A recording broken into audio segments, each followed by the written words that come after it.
Hello दोस्तों, welcome to job पक्की विश्वभम। तो आज की इस वीडियो में मैं आपको सीपीओ 2026 के लिए 5 महीने का रोड मैप बताऊंगा, जिसमें हम सब्जेक्ट वाइज स्ट्रैटेजी कवर करेंगे। मैं आपको ये भी समझाऊंगा कि कब तक आपको सिलेबस कंप्लीट कर लेना है, कब से आपको रिवीजन स्टार्ट करना है और मॉक कब से देने हैं। इसके अलावा काफ़ी स्टूडेंट ऐसे हैं जो रिपीटर भी हैं, उनका स्कोर 120 से 130 के बीच में आकर स्टक हो जाता है, तो उनके लिए अलग से स्ट्रैटेजी होनी चाहिए, तो वो भी मैं यहाँ पे समझाऊंगा। इसके अलावा काफ़ी ऐसी चीज़ें मैं बताऊंगा जो कि बिल्कुल प्रैक्टिकल रहेंगी। अगर आप इनको फॉलो करते हैं तो मैं गारंटी दे रहा हूँ पहले अटैम्प्ट में आपका एग्ज़ाम क्लियर हो जाएगा, वो भी बहुत अच्छे स्कोर के साथ। बाकी मैं 2023 से गाइड कर रहा हूँ सीपीओ के लिए, लगातार मैंने 3 साल 2023, 24 और 25 के लिए गाइड किया है। आप जाकर रिव्यू देख सकते हैं। मैं वीडियो बहुत कम बनाता हूँ, लेकिन बहुत इफ़ेक्टिव वीडियो बनाता हूँ, ठीक है। अभी आपको पूरी वीडियो देखने के बाद पता चल जाएगा, आप कंपेयर कर सकते हैं। अब बात करते हैं सीपीओ के एग्ज़ाम की। सीपीओ का जो एग्ज़ाम है वो 4 स्टेज में होगा। 4 स्टेज का मतलब है टीयर 1 और टीयर 2 रिटन, और टीयर 1 के बाद होगा आपका फिजिकल, और टीयर 2 के बाद होगा आपका मेडिकल।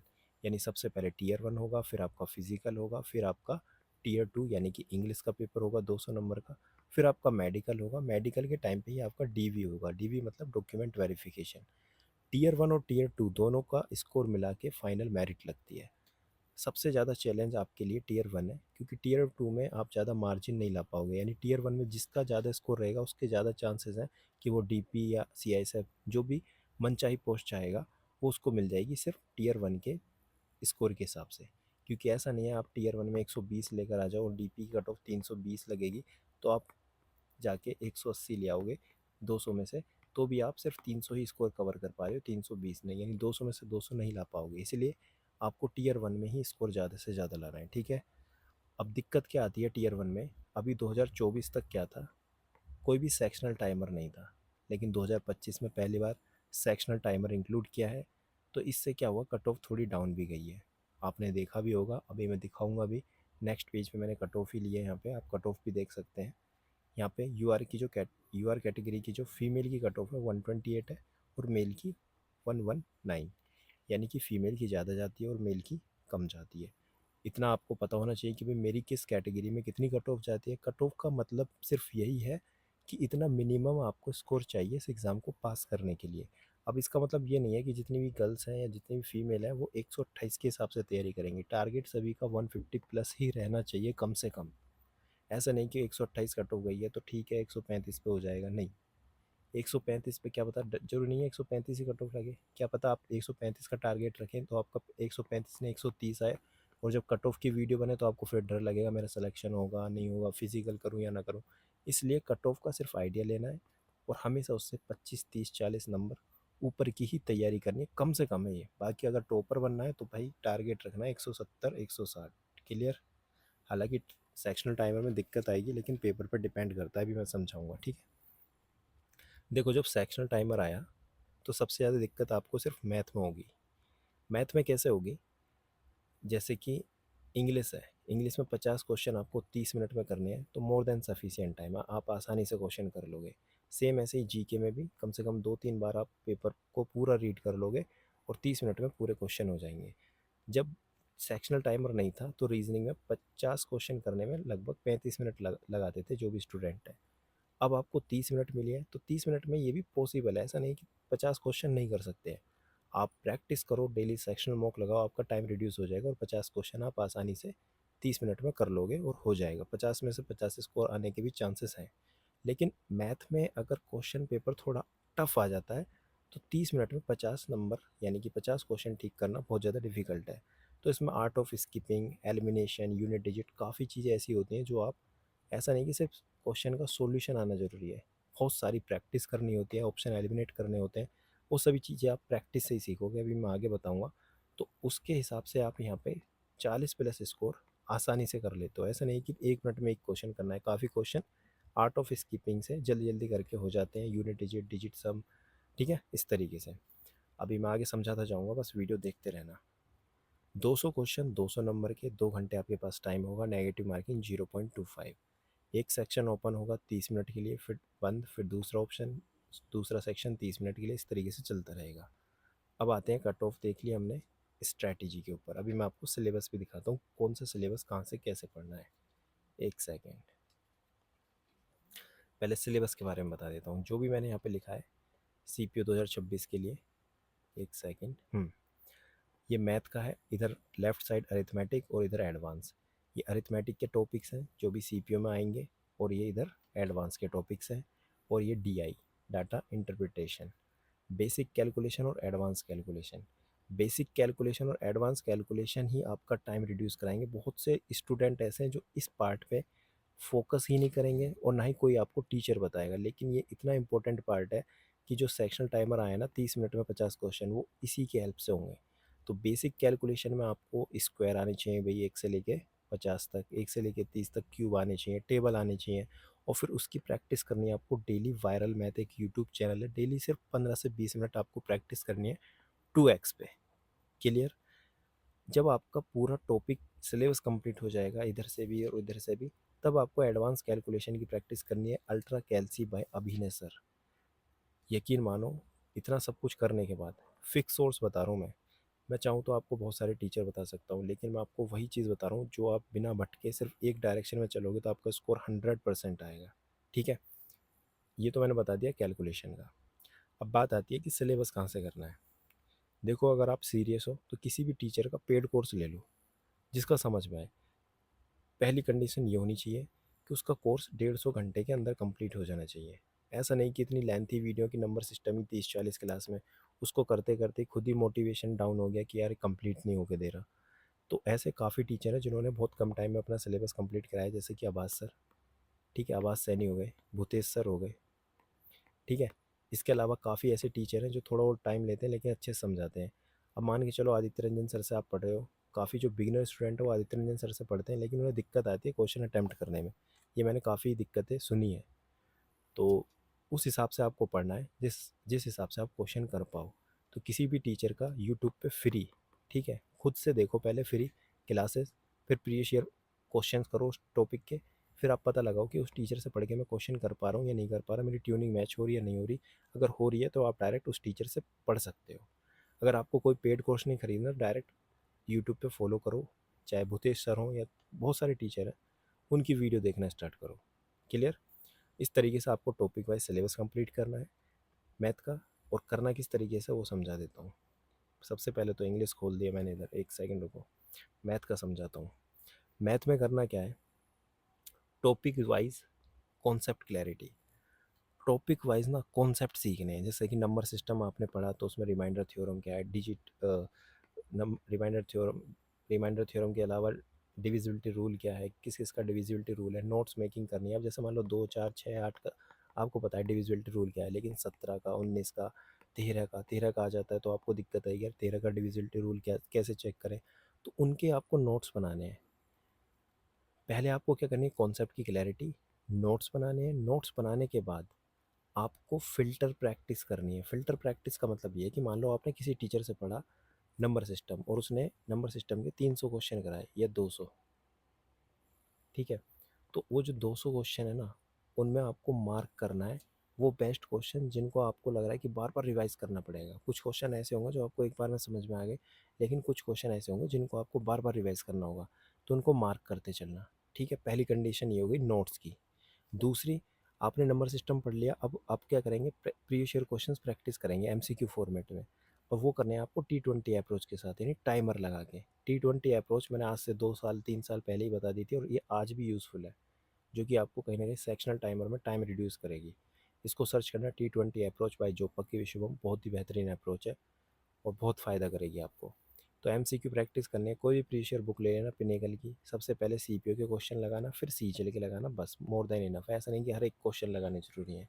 और इसमें भी कंडीशन है। कंडीशन क्या है, जब आप प्रैक्टिस कर रहे हैं ना, मान के चलो आपने आज एक दिन में 40 क्वेश्चन प्रैक्टिस करे, तो 5 क्वेश्चन आपने मार्क करे या 10 करे कि हाँ ये बेहतरीन क्वेश्चन है, इनकी प्रैक्टिस दोबारा करनी पड़ेगी। तो आपको क्या करना है, संडे के दिन, ठीक है, 6 दिन पढ़ाई करनी है, संडे के दिन रिवीजन करना है। रिवीजन में क्या करना है, जितने भी मार्क क्वेश्चन करे हैं, क्वेश्चन जो मार्क करे हैं बुक में, ठीक है, प्रैक्टिस बुक में, पिनेकल वगैरह जो भी, उन क्वेश्चंस की प्रैक्टिस करनी है।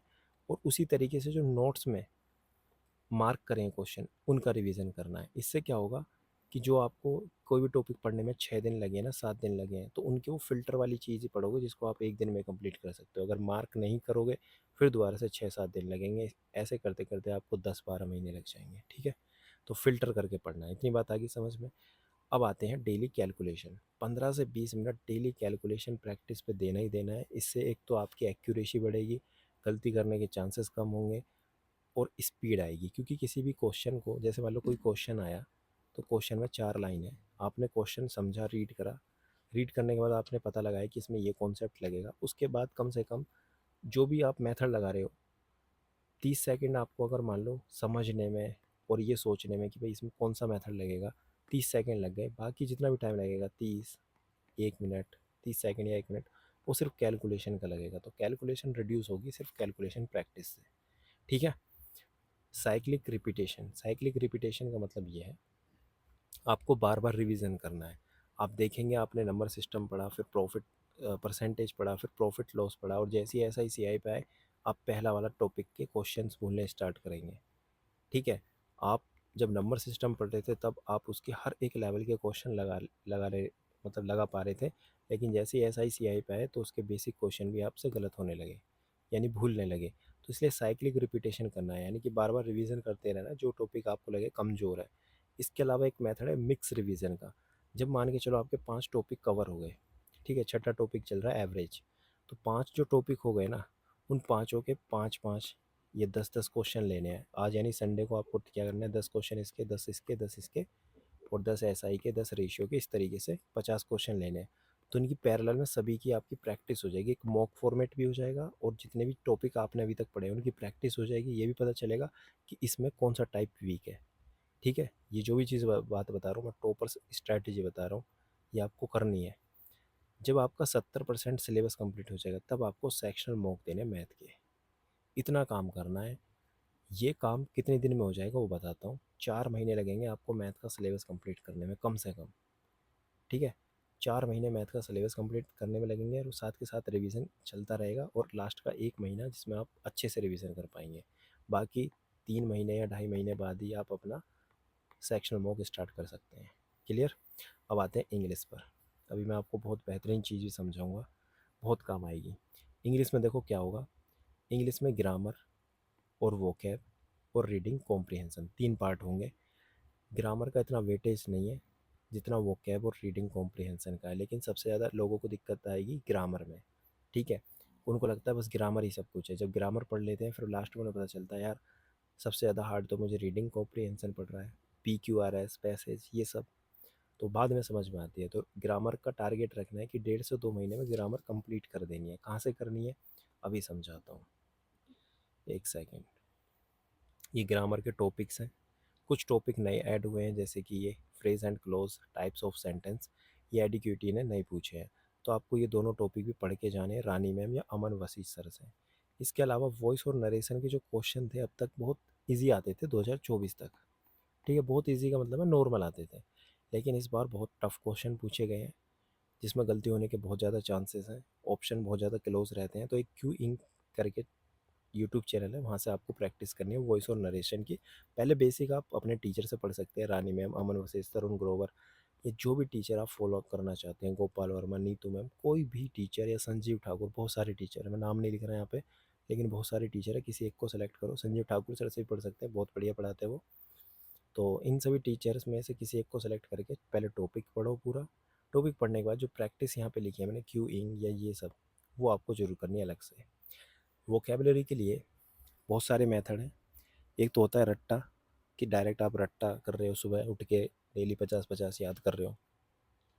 दूसरा मिनीमोनिक से आपको सनोनियम याद करनी है, समुद्र मंथन।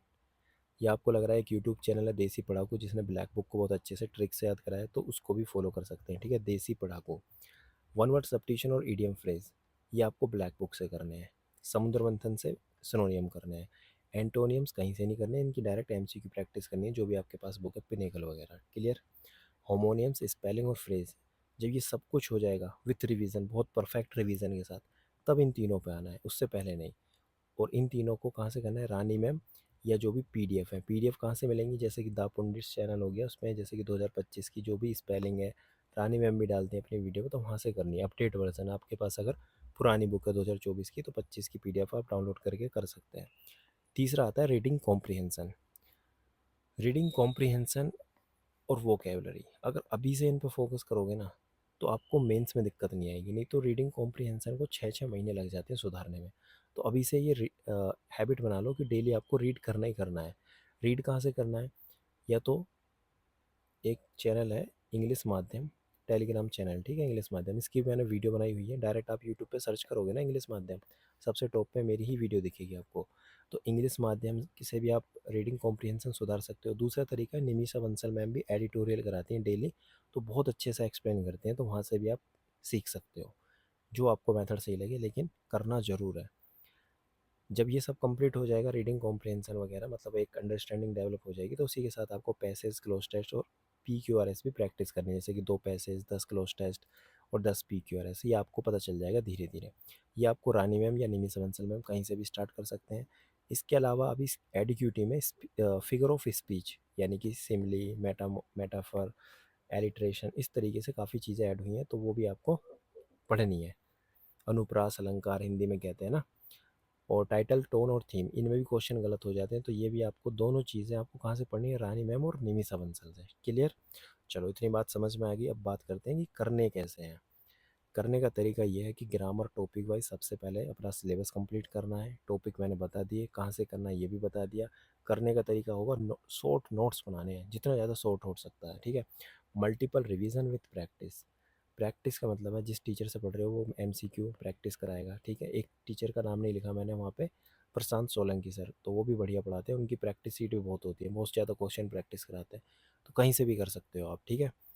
जब आप चैप्टर वाइज प्रैक्टिस कर लोगे, नाउन, प्रोनाउन, एडजेक्टिव, प्रीपोजिशन, अब मान के चलो आप नाउन पढ़ रहे हो, आपको तो पता है नाउन में कहाँ पे एरर देखना है, आप डायरेक्ट फाइंड कर लोगे। प्रीपोजिशन में आपको पता है प्रीपोजिशन में फोकस करना है, लेकिन जैसे ही मिक्स एरर आते हैं आपको दिक्कत आती है। तो पहले तो ग्रामर के टॉपिक वाइज मल्टीपल रिवीजन करना है, फिर उसके बाद आपको मिक्स प्रैक्टिस करनी है। रानी मैम की मैराथन, हज़ार हज़ार क्वेश्चन कराए हैं मैराथन एक में, जैसे कि सेंटेंस इम्प्रूवमेंट, एरर, फिलअप, बस 3 पे ही फोकस करना है। क्लियर? इन मैराथन को कर लो, बुक करने की ज़रूरत नहीं है। इसके अलावा वॉइस और नरेशन के लिए मैंने अलग से बताया, क्यूइंग को फॉलो करना है।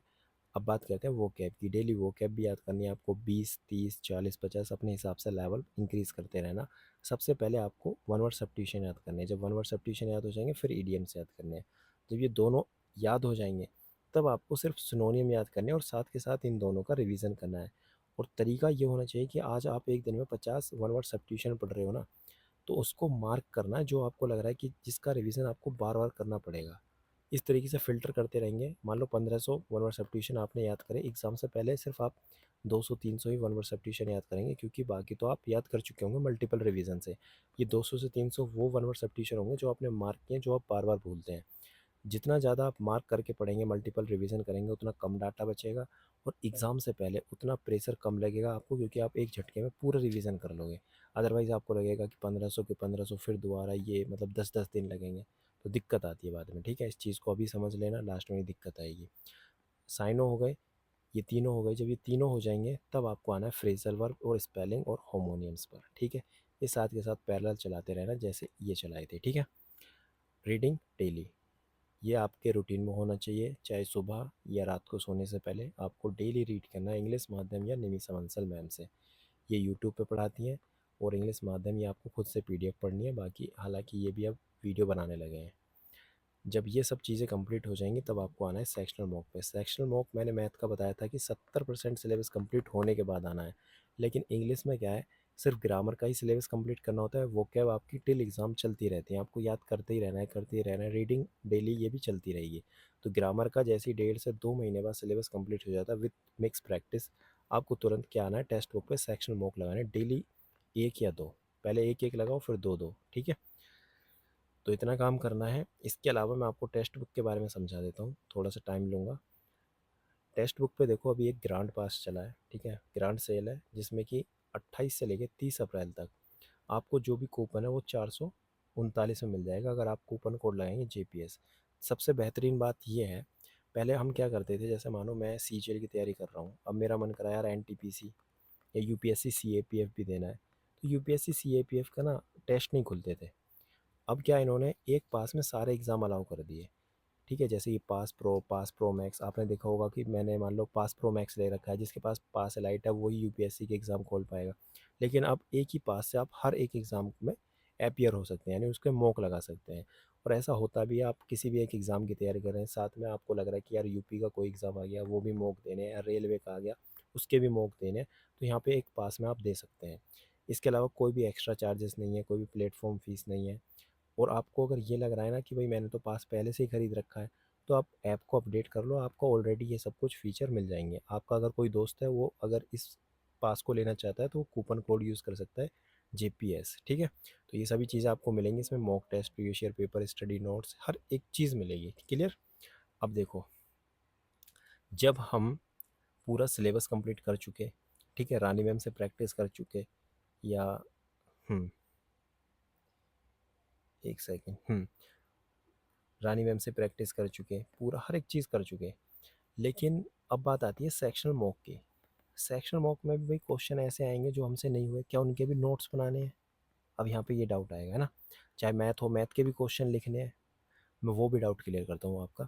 जब आप टेक्स्ट बुक पे मॉक लगाएंगे ना, तो यहाँ पे आप अपनी प्रोफाइल में देखना, यहाँ पे एक ऑप्शन आएगा लाइब्रेरी का। लाइब्रेरी पे क्लिक करना, लाइब्रेरी पे जैसे ही क्लिक करोगे, वहाँ पे इस तरीके से पूरा खुल जाएगा, माई सेव्ड आइटम। आपको क्या करना है, जो भी आप मॉक लगा रहे हैं, मान लो आपने 50 क्वेश्चन का मॉक लगाया इंग्लिश का, आपको अच्छे अच्छे क्वेश्चन लगे, मान लो नरेशन का ही क्वेश्चन ले लो, अब नरेशन का पूरा क्वेश्चन भी तो ऑप्शन तो लिखोगे नहीं, या नरेशन का पूरा एक क्वेश्चन लिखा डायरेक्ट आंसर भी नहीं लिखना, क्योंकि ऑप्शन एलिमिनेट करने होते हैं। तो उस क्वेश्चन को सेव करोगे, वो कैब का जो भी क्वेश्चन है उसको आप अपने नोटबुक में ऐड कर सकते हो। लेकिन ग्रामर का क्वेश्चन, कोई पैसेज का क्वेश्चन अटक रहा है, क्लोज टेस्ट का, तो वो भी तो आपको प्रैक्टिस करना है ना दोबारा। तो उस क्वेश्चन को क्या करोगे, आप सेव करोगे। तो क्वेश्चन यहाँ पे लिखे ना, क्वेश्चन आप यहाँ पे सेव कर सकते हैं। जैसे इस पे क्लिक करोगे, इस तरीके से आपका ओपन हो जाएगा, यानी इंग्लिश का अलग, मैथ का अलग, रीजनिंग का अलग, इस तरीके से ओपन हो जाएगा। अब यहाँ पे क्या फ़ायदा होगा, मान लो संडे के दिन आपको रिवीजन करना है, तो आप डायरेक्ट इंग्लिश पे क्लिक करोगे, इंग्लिश में सिर्फ आपके वो क्वेश्चन खुलेंगे जो आपको दिक्कत कर रहे थे। तो ना तो आपको नोट्स बनाने, ना आपको क्वेश्चन लिखने, चाहे मैथ के हो किसी के भी हो, आप डायरेक्ट मॉक फॉर्मेट में खुल जाएंगे। तो टाइमर लगा के आप यहाँ पे दोबारा अच्छे अच्छे क्वेश्चंस की प्रैक्टिस भी कर सकते हो बिना टाइम वेस्ट किए। बहुत अच्छा फीचर है। इसके अलावा एक और अपडेट वर्जन बताता हूँ मैं इसका। जैसे आप इंग्लिश में क्लिक करोगे ना, तो इसके अंदर भी आपको फ़िल्टर मिलेगा। फ़िल्टर मतलब कि भाई फिलअप, होमोनियम्स, साइनो, इस तरीके से आपको लग रहा है कि सिर्फ मुझे आज वन वर्ड सब्स्टिट्यूशन जो भी मैंने सेव किए तो उसकी प्रैक्टिस करनी है, तो फ़िल्टर लगा के डाल सकते हो। इसी तरीके से क्वांट में मान लो आपको लग रहा है मेरे टाइम एंड वर्क की ही प्रैक्टिस करनी है, जो भी मेरे क्वेश्चन मैंने 50 मॉक लगा लिए, और जिसमें टाइम एंड वर्क के क्वेश्चन जो भी गलत हुए सब चाहिए मुझे, तो वही आपको फ़िल्टर करके यहाँ पर मिल जाएंगे। बहुत बढ़िया, इतना बढ़िया मतलब पहले नहीं था, ये अभी अपडेट हुआ है। तो मतलब बहुत फ़ायदा है, मिल जाएगा आपको। काफ़ी लोगों को तो खैर पता ही नहीं है, लेकिन मैं आपको बता रहा हूँ, बहुत लोगों को नहीं पता, आप चेक करना। मतलब ये समझ लेना 99% को पता ही नहीं है।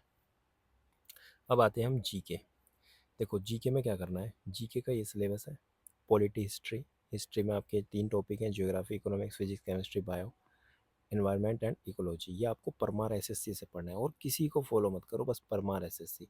या आपको लग रहा है कि नहीं मैं किसी और टीचर से पढ़ रहा हूँ, जीवी विट मूवर या selection GS Shubham Gupta sir से पढ़ रहा हूँ, किसी भी टीचर, लेकिन एक टीचर को फॉलो करो, उसके बार बार नोट्स रिवाइज करो, किसी और टीचर पे मत जाओ, ठीक है।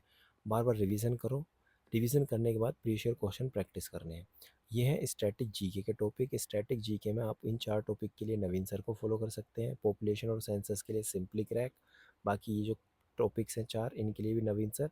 इंडस्ट्रीज़ के लिए जब आप ज्योग्राफी पढ़ेंगे वहाँ पे एनसीईआरटी का टॉपिक कवर हो जाएगा, बाकी मैं इसके लिए अपडेट कर दूंगा, ठीक है। या इसके लिए भी आप नवीन सर या सिंपली क्रैक को फॉलो कर सकते हैं। बाकी ये जो लास्ट टॉपिक है सोर्सेस इन इंडिया, ये मैं नए अपडेट के साथ बता रहा हूँ जो एडुकेटिव में क्वेश्चन पूछे गए हैं, ठीक है। तो उस हिसाब से करना है। बाकी करंट अफेयर में भी ये इंपॉर्टेंट टॉपिक्स हैं, टॉपिक्स वाइज करंट अफेयर कर सकते हो, मंथली भी कर सकते हो। जनवरी से लेके सितंबर तक, अगर अक्टूबर नवंबर में एग्ज़ाम है तो सितंबर तक के करने हैं, अगर अक्टूबर नवंबर में नहीं है यानी 1 महीने पहले तक करने एग्ज़ाम्स है, क्लियर। मंथली भी करने हैं, साथ के साथ आपको टॉपिक वाइज करने हैं। कोई भी चैनल फॉलो कर सकते हैं, इंडोलॉगस या परचम क्लासेस, ठीक है। अब करना कैसे है वो समझा देता हूँ। देखो, सबसे पहले आपको पूरा सब्जेक्ट वाइज कोर्स कंप्लीट करना है किसी भी टीचर से। एक चीज़ हमेशा याद रखना, जीके में सोर्स एक होना चाहिए, रिवीजन मल्टीपल टाइम्स, बार बार भूलोगे, बार बार रिवाइज करना है। आप देखना कभी भी जब आप पूरा कोर्स कंप्लीट कर लेंगे ना, आपको लगेगा मैंने पढ़ा ये क्वेश्चन कहीं ना कहीं पढ़ा है, लेकिन आपको ऑप्शन एलिमिनेट नहीं होगा क्योंकि आपको अच्छे से रिवीजन नहीं है उसका। तो रिवीजन पे सबसे ज़्यादा फोकस करना है और पीवाईक्यू प्रैक्टिस करनी है, बस दो ही चीज़ more than enough. One source, multiple revision, आपका स्कोर 100% आएगा। इसके अलावा 100% का मतलब है जितने क्वेश्चन आप को आते हैं वो सही कर पाओगे, ऐसा नहीं कि 50 में से 50। Focus on 80%। फोकस ऑन 80% का मतलब ये है, जीके में मानो 50 नंबर 50 क्वेश्चन आते हैं, तो 50 में से आपके अगर 30 क्वेश्चन आते हैं, 25 से 30, बहुत अच्छा स्कोर है। ठीक है, एडिक्यूटी बेस्ड के हिसाब से बता रहा हूँ मैं, 25 से 30 स्कोर आ रहा है, बहुत बढ़िया है। अब ये 25 क्वेश्चन जो है ना 50 में से, ये वो क्वेश्चन है जो आप अगर कोई भी सब्जेक्टिव कोर्स कंप्लीट कर रहे हो ना, मतलब बेसिक चीज़ें, तो आप वो 25 क्वेश्चन कर पाओगे अगर आपका रिवीजन है तो। ऐसा नहीं कि ये 25 क्वेश्चन जो है सिर्फ बहुत हार्ड आएंगे या वैसे, मात्र आपके 10 क्वेश्चन आपको ऐसे लगेंगे यार ये बहुत डिफिकल्ट है, समझ नहीं आ रहा है कहाँ कहाँ से पूछे गए हैं, ये बहुत डीप पूछा गया है। लेकिन बाकी क्वेश्चन आपके डिपेंड करेंगे कितना आपने रिवीजन किया है। तो फोकस करना है आपको 80% पे, बाकी एनर्जी वेस्ट नहीं करनी जो भी 20% आपका क्वेश्चन पूछा जा रहा है। ठीक है, कभी आपको ये लगे कि यार ये क्वेश्चन बायो का RNA, ये तो क्लास 12th का टॉपिक पूछ लिया, तो उसके पीछे आप 12th की बुक पढ़ने लगो, नहीं। आपको ये देखना है कि पहले 80% जो क्वेश्चन है वो कर पा रहा हूँ या नहीं कर पा रहा मैं, पहले उस पर फोकस करना है। ये बहुत इंपॉर्टेंट बात है, इसका ध्यान रखना। क्लियर। अब आते हैं रीजनिंग पे। रीजनिंग में कुछ नहीं करना, पहले दिन डे 1 को ही आपको सेक्शन मॉक लगाना है। आपको चेक करना है आपका नंबर कितना है, क्योंकि इसमें कोई रॉकेट साइंस नहीं है। टॉपिक नोट करते जाना है कि भाई मेरा डाइस का क्वेश्चन है, ये गलत हो गया या ये मुझे नहीं आता। कुछ चीज़ें ऐसी हैं जो आपको आती होंगी, ठीक है, जैसे मिरर वाले क्वेश्चन है, सबको आते हैं। तो इस तरीके से आपको क्या करना है, टॉपिक वाइज कवर करना है पहले सिलेबस। कमल सर से कर सकते हो या पीयूष वार्ष्णेय सर से कर सकते हो, इन दोनों टीचर को ही फॉलो करना है, बाकी किसी टीचर को फॉलो करने की ज़रूरत नहीं है। फोकस ऑन स्पीड और एक्यूरेसी, इसमें टारगेट रखना है कि 45 प्लस आने ही आने हैं, क्योंकि इसमें ना तो इतना टफ मतलब कॉन्सेप्ट है, ना इतना लेंथी सिलेबस है। 2 महीने के अंदर आपका पूरा सिलेबस कंप्लीट हो जाएगा। अगर आप बिगिनर है ना, तो भी आपका टारगेट होना चाहिए कि ये ऐसे सब्जेक्ट हैं जिनमें आपको स्कोर गेन करना ही करना है। मैथ में एक बार को नंबर कट जाए, लेकिन रीजनिंग में आपको खींचना है स्कोर। ऐसा नहीं कि रीजनिंग में भी 40 नंबर आ रहे हैं तो कोई फ़ायदा नहीं है, फिर मैथ में भी कम आएंगे। तो रीजनिंग में टारगेट रखना है 45 प्लस तो आना ही आना है, बाकी टारगेट रखो कि 50 में 50 भी आए। ठीक है। बाकी ये सब चीज़ आएंगे आपके मॉक ड्रिल से। जितने ज़्यादा मॉक लगाओगे, जितना ज़्यादा ऑप्शन एलिमिनेट, स्पीड और एक्यूरेसी मेंटेन करोगे। टाइम लगेगा लेकिन ये आपको करना है। क्लियर। अब सब इसमें आपको सिलेबस दिखा देता हूँ मैं क्या क्या है, स्क्रीनशॉट ले लेना इनका। ये सभी सिलेबस का पार्ट है। बाकी ये यहाँ से लेके डिसीजन से लेके जितना भी मैंने यहाँ पे लिखा है, ये एडिक्यूटी में टीयर 1 में भी पूछा जा चुका है। ठीक है। तो स्टेटमेंट एजप्शन से क्वेश्चन, आर्ग्यूमेंट से, कोर्स इफेक्ट, इस टाइप के क्वेश्चंस भी सीपीओ में पूछे जाते हैं। अब पहले नहीं पूछे जाते लेकिन अब पूछे जाते हैं। तो कैलेंडर कोई नहीं पढ़ के जाता, लेकिन एक दो शिफ्ट में आ जाते हैं, तो आपको इनके नोट्स बना के रखने हैं, हर हफ्ते रिवाइज करने, पता नहीं कब कौन सी शिफ्ट में आ जाए। क्लियर। चलो इतनी बात आ गई समझ में, तो अब आते हैं हम फुल मॉक पे। फुल मॉक आपको दो तरीके से देने हैं। एक तो अपनी परफॉर्मेंस चेक करने के लिए, मान के चलो अभी आपका सिलेबस कंप्लीट नहीं हुआ, लेकिन फिर भी हर 2 हफ्ते में अपनी परफॉर्मेंस चेक करो कि कितना इम्प्रूव हो रहा है। ठीक है, कट ऑफ से कितना दूर हो, और जो भी पढ़ रहे हो उसका यूज़ कर पा रहे हो या नहीं कर पा रहे, और टाइम मैनेज हो रहा है या नहीं हो रहा, हर एक चीज़ आपको चेक करनी है। लेकिन फाइनली जब 70% सिलेबस कंप्लीट हो जाएगा, मान के चलो 2 महीने में आपका ग्रामर कंप्लीट हो गया, 2 महीने में रीजनिंग भी कंप्लीट हो गया, लेकिन मैथ का आपका 70% सिलेबस 3 महीने में कंप्लीट होगा, और 3 महीने में आपका जीके का भी 70-80% सिलेबस कंप्लीट हो जाएगा। तब आपको मॉक स्टार्ट कर देने हैं। ठीक है। तो फुल मॉक कैसे कैसे देने हैं, 2025, 2024, 23 और 22, यानी डिक्रीजिंग ऑर्डर में, यानी पहले 2025 के कंप्लीट करने हैं, फिर 24 के, फिर 23 के, और फिर 22 के। और जैसे एग्ज़ाम पास आएगा तब टेक्स्ट बुक का मॉक लगाना है, मॉक 1, मॉक 2, इस तरीके से। क्लियर। इसी के साथ आपको मॉक एनालिसिस करना है, क्योंकि मार्क्स जब स्टक हो जाते हैं ना 120 से लेके 130 के बीच, तो उसमें जो स्कोर बूस्ट होता है वो मॉक एनालिसिस से होता है। इसके लिए मैंने अलग से वीडियो बनाई हुई है, अभी वीडियो में बताऊंगा तो बहुत लेंथी वीडियो हो जाएगी, तो नेक्स्ट वीडियो में कवर करूँगा ये सब चीज़ें। ठीक है। यही आपका गेम चेंजर है। यहाँ तक 120 से 130 तक की जो जर्नी है वो आपकी सिलेबस और प्रैक्टिस इन पे डिपेंड करेगी।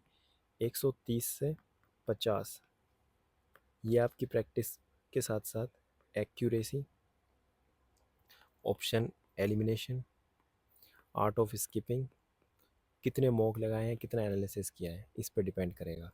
बाकी फिर बात करते हैं कि नंबर 160 से लेके 170 प्लस वो आ जाती है फिर आपकी सारी की सारी, कि भाई मेरा जीके में जो स्कोर है ना वो अच्छा खासा होना चाहिए, मैथ और रीजनिंग मेरे नंबर नहीं कट रहे, इंग्लिश में नहीं कट रहे, लेकिन मेरी जीके अच्छी हो रही है अब, ठीक है। तो मैं आगे समझाऊंगा इस बात को। अभी वीडियो को यहाँ पे एंड करते हैं, लेकिन मैं आपको एक बार डेली रूटीन और बता देता हूँ, ठीक है। अब मैंने ये तो समझा दिया कि इंग्लिश यहाँ से पढ़नी है, मैथ, रीजनिंग, जीके, लेकिन पढ़ना किस तरीके से, डेली रूटीन क्या होना चाहिए वो बता देता हूँ। देखो, daily routine slot 1, slot 2, slot 3, 4 and 5 इस तरीके से बनाने हैं। कभी भी उठो, कोई दिक्कत नहीं है, लेकिन सुबह उठते ही आपको वोकैब करनी है। वोकैब में बता चुका अभी। वन वर्ड सब्स्टिट्यूशन पहले टारगेट करने हैं, और ग्रामर में टॉपिक, नाउन या पार्ट ऑफ स्पीच से स्टार्ट करना है, ठीक है। पार्ट ऑफ स्पीच यानी बेसिक ऑफ ग्रामर, ठीक है। ग्रामर पढ़ना है और डेली आधा घंटा रीडिंग करनी है। इस तरीके से आप लगभग 3 घंटे में इंग्लिश कंप्लीट करेंगे। फिर आपको रेस्ट लेना है, फिर मैथ पढ़ना है। मैथ में आप सबका अलग अलग लेवल है, किसी का लेवल वीक है मैथ में तो ज़्यादा टाइम देगा, किसी का अच्छा है तो कम टाइम में कर लेगा, लेकिन 3 घंटे या 2.5 घंटे में आपको मैथ करनी है। इसी तरीके से 2 घंटे जीके को देना है, और आधा या 45 मिनट रीजनिंग को देना है। लास्ट का जो रात का टाइम है वो सिर्फ रिवीजन या बैकअप डे। बैकअप डे का मतलब है कोई टास्क आपको लग रहा है कि मैंने मैथ में सोचा था 40 क्वेश्चन करूँगा, लेकिन 35 या 30 ही हो पाए, 10 क्वेश्चन नहीं हो पाए किसी वजह से, तो रात को कंप्लीट करने हैं। और जो भी वो कैब है उसका रात में एक बार रिवीजन करना है। जीके में जो भी थ्योरी पढ़ रही है उसके शॉर्ट नोट्स या जैसे भी उसका रिवीजन जरूर करना है। डेली रिवीजन करना है, 6 दिन पढ़ाई करनी है। संडे का दिन आपका रिवीजन और बैकअप डे रहेगा। कोई भी टास्क छूट जाता है संडे के दिन आपको कंप्लीट करना है, और रिवीजन ज़रूर करना है, ठीक है। और जब भी मॉक देंगे संडे को ही देना है फुल। इतनी बात आएगी समझ में। इसके अलावा हर बार मैं टारगेट सीरीज़ चलाता हूँ, जो कि पेड टारगेट सीरीज़ होती है, मेंटरशिप जिसको मैं कहता हूँ। मेंटरशिप 150 डेज़ के लिए मैंने अभी चला भी रखी है सीपीयू के लिए। तो अभी तो उसमें इनरोल करने का कोई फ़ायदा नहीं है, ऑलरेडी उसमें शायद 90 दिन के आसपास हो गए हैं। तो अभी मैं नई टारगेट सीरीज़ स्टार्ट करूँगा, जिसके बारे में अभी अपडेट कर दूँगा। अभी मैंने प्लान नहीं किया कब करूँगा, लगभग 10-15 दिन बाद, क्योंकि अभी जब सीजीएल की कंप्लीट हो जाएगी तो तब मैं स्टार्ट करूँगा। तो जो भी स्टूडेंट है उसमें ऐड होना चाहता है तो स्टे कनेक्टेड विद जो पक्के विश्वकर्म, चैनल को सब्सक्राइब कर लेना, टेलीग्राम चैनल ज्वाइन कर लेना। इसी तरीके से मैं गाइड करता रहूँगा। अभी मैं सब्जेक्ट वाइज स्ट्रैटेजी भी लाऊँगा, तो उससे भी आपकी काफ़ी हेल्प होगी, ठीक है। चलो, thank you so much for watching this video. मिलते हैं नेक्स्ट वीडियो में।